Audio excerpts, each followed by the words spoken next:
झापा जिल्ला गुलदाब 8 हाल हल्दीबारी गापा वडा नम्बर 1 तिर छु। गर्मी मौसम छ, साँझ पख पनि। हामी जस्तो मान्छे गर्मीमा यहाँ टिक्न नसकिने रहेछ।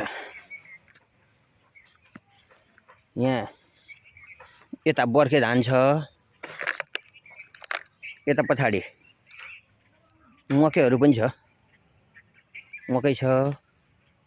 उयो साइडमा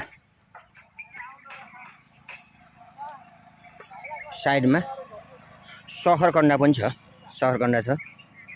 अब झापा बसे आज हो, भोलि काठमाडौँ घर पुगिन्छ। अब गर्मीमा धेरै बस्न सकिँदो रहेनछ कि, हामीलाई टिक्न गाह्रो छ यहाँ गर्मीमा। यस्तो गर्मी छ, के गर्ने हजुर, के गर्ने। गर्मीमा हामीले गरेर खान सक्दैनौँ।